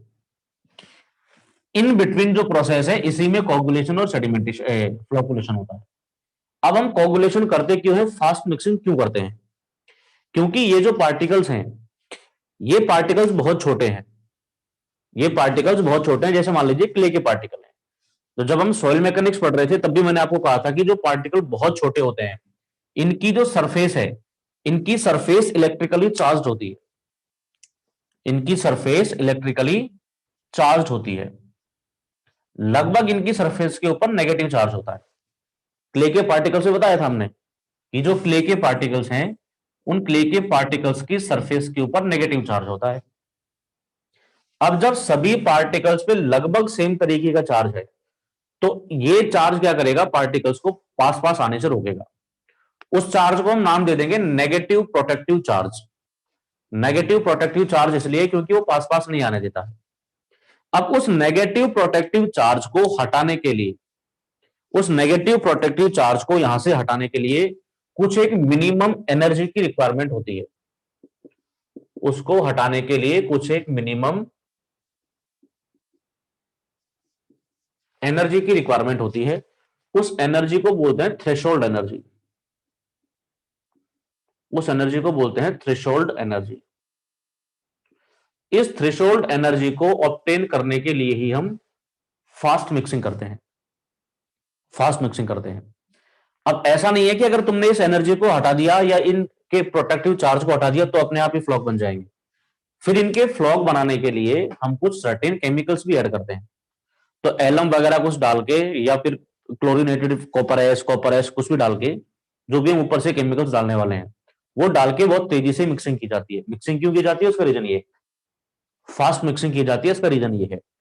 अब फास्ट मिक्सिंग से जो इनके प्रोटेक्टिव एनर्जी है या प्रोटेक्टिव चार्ज है वो तो रिमूव हो जाएंगे, लेकिन अभी दूसरा जो काम है वो है इन पार्टिकल्स को पास पास लाना।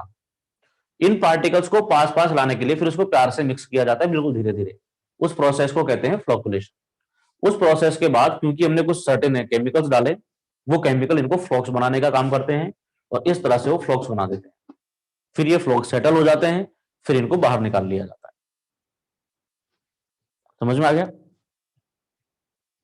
पहले फास्ट मिक्सिंग करेंगे, फिर स्लो मिक्सिंग करेंगे और फिर अपने आप सेटलिंग हो जाएगी। ठीक है ना? जैसे बच्चा होता है मान लो, तो कई बार क्या होता है, बच्चा मान नहीं रहा होता है, किसी चीज की जिद करके मान नहीं रहा होता है, तो उसकी मम्मी क्या करती है, पहले तो ढंग से कुटाई करती है। हमारे टाइम में होता था ऐसा, तुम्हारे टाइम में नहीं होता होगा शायद। तो पहले तो उसकी ढंग से कुटाई होती है और उसके बाद फिर उसको प्यार से समझाया जाता है, अगर वो पहले प्यार से नहीं मान रहा होता है ना? तो उसी तरह से पहले फास्ट मिक्सिंग की जाती है, उसके बाद फिर प्यार से स्लो मिक्सिंग की जाती है फ्लॉक्स बनाने के लिए, फिर वो आपस में सेट हो जाएंगे बाद में। ये प्रोसेस है पूरी फ्लोकुलेशन और सेडिमेंटेशन। क्लियर है यहां तक?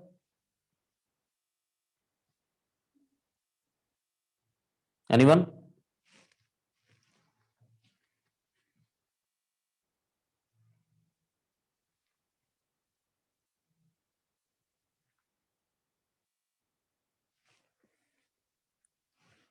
हाँ ना कुछ, ये लिखना नहीं है भी मैं लिखवाऊंगा प्रॉपरली।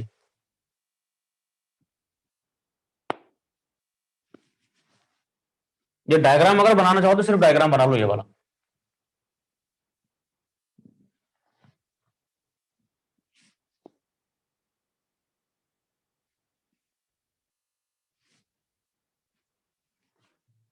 डायग्राम ये भी लिख लो, एक काम करो लिख ही लो, इसको भी लिख लो, डायग्राम भी बना लो।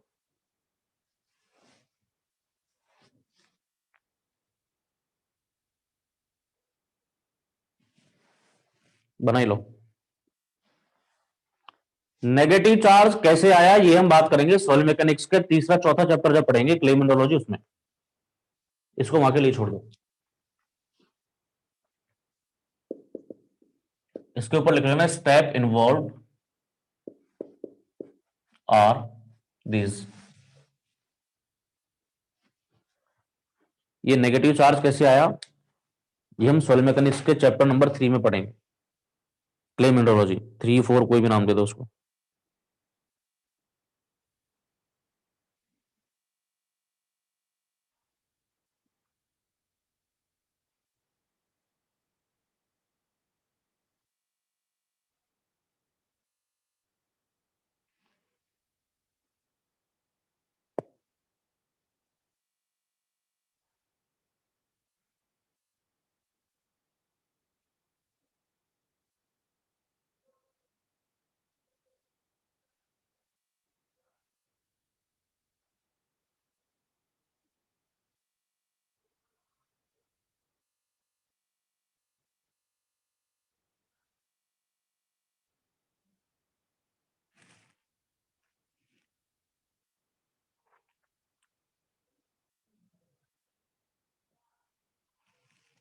Done?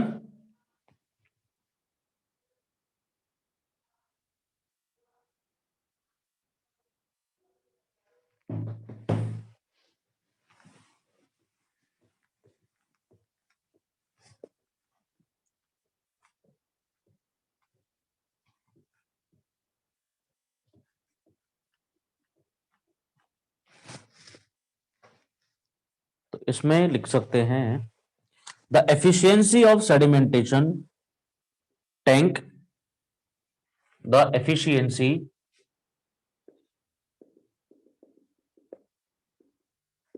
of the efficiency of sedimentation tank,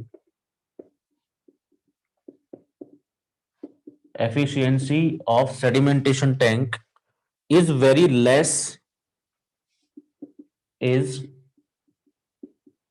very less when water contains, when water contains very fine suspended solids, contains very fine suspended solids. Okay, hence to improve its efficiency, hence to improve its efficiency, to improve its efficiency, coagulation aided sedimentation is adopted. Coagulation aided sedimentation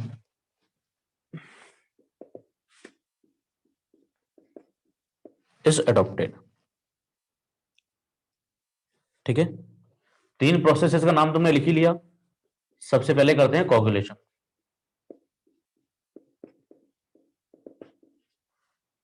Coagulation. It is the process in which it is the process in which certain chemicals known as coagulants in which certain chemicals known as coagulants coagulants are added in the water are added in the water so as to neutralize negative protective charge, so as to neutralize negative protective charge,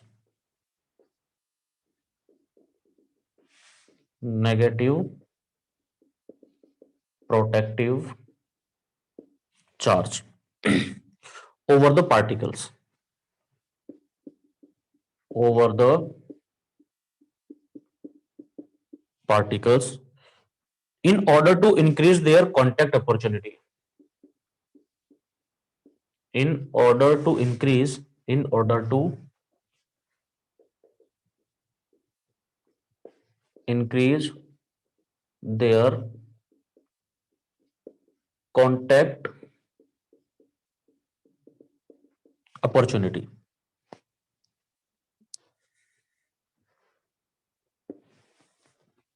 A certain minimum amount of energy is required. A certain minimum amount,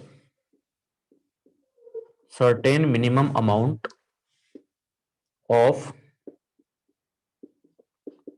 energy is required.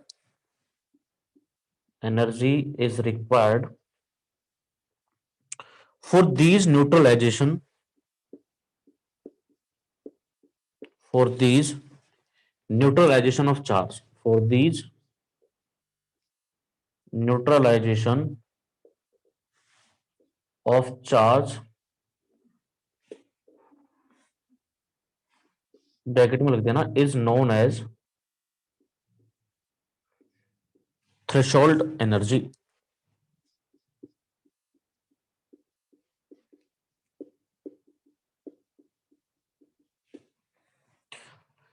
which is provided in the coagulation process,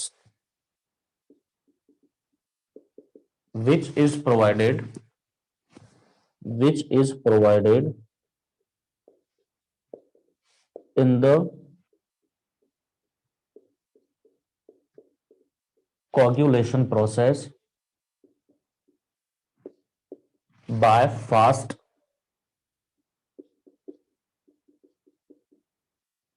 mixing. लिखो यहां तक।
Done.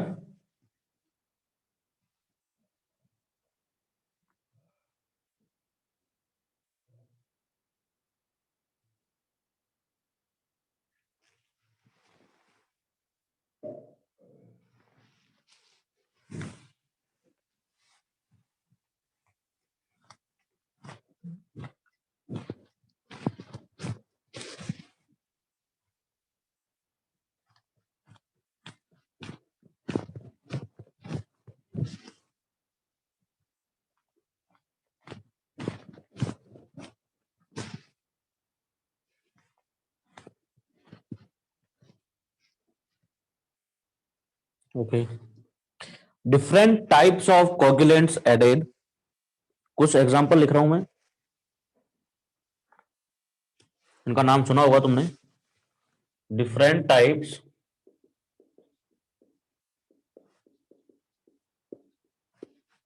Of coagulants added, different types of coagulants added in the treatment of water are, in the treatment of water are। पहला है alum. Alum को लिखते हैं Al2SO4 का whole thrice, Al2SO4 का whole thrice into 18H2O। Copper S,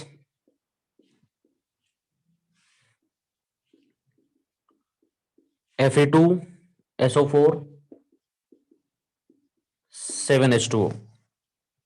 chlorinated copper S, chlorinated copper S Fe2SO4 whole thrice into FeCl3। Sodium aluminate,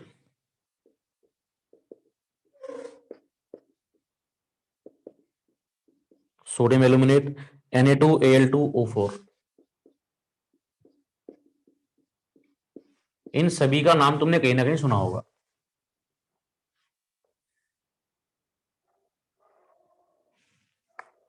इन सभी का नाम तुमने कहीं ना कहीं सुना होगा। इनमें सबसे ज्यादा इंपॉर्टेंट है एलम, एग्जाम के पॉइंट ऑफ व्यू से। क्वेश्चन जो पूछे जाएंगे तुमसे वो एलम से ही पूछे जाएंगे, बाकी से क्वेश्चन नहीं पूछता है। यहां से आपसे थ्योरेटिकल न्यूमेरिकल कोई भी क्वेश्चन पूछा जा सकता है, मोस्टली न्यूमेरिकल क्वेश्चन पूछा जाएगा यहां से, एलम से। मोस्टली आपसे यहां से न्यूमेरिकल क्वेश्चन पूछा जाएगा। किस तरीके का क्वेश्चन पूछेगा वो देखेंगे। तो इनके नाम लिख लो, इनके नाम लिख लो पहले तो।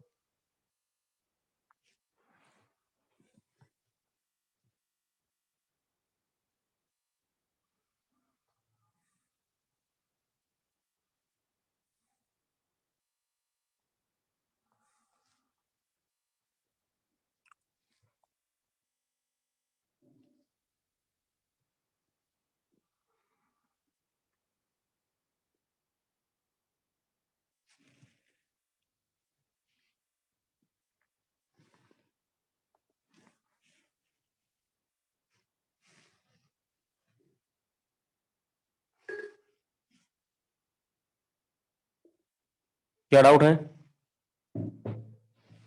अभिनव सिंह? ऊपर को डाउट लिखा है क्या?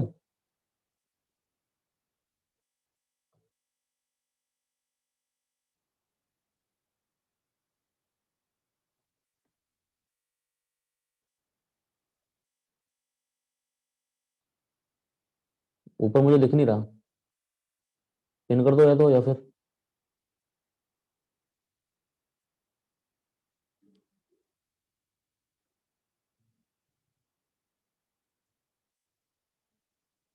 अगर 100% होती है एफिशिएंसी तो हमें रिवर्स ऑस्मोसिस की जरूरत पड़ती है क्या? बेटा रिवर्स ऑस्मोसिस हम करते क्यों हैं हमको ये नहीं पता अभी तो।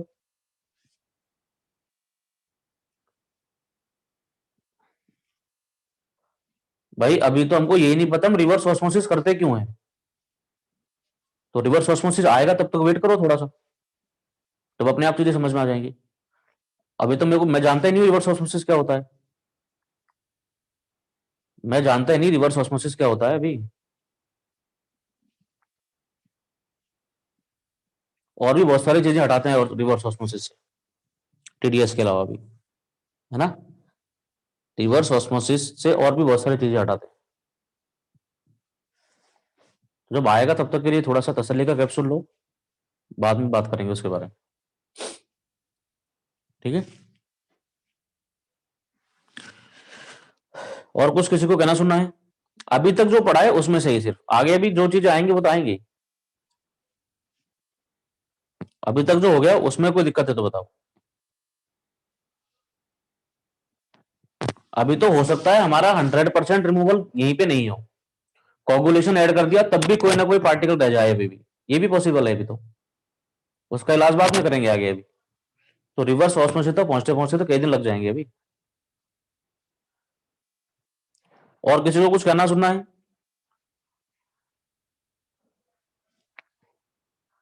नहीं? तो फिर आज का एपिसोड खत्म करते हैं यहीं, फिर मिलते हैं शाम को, तब तक के लिए गुड बाय।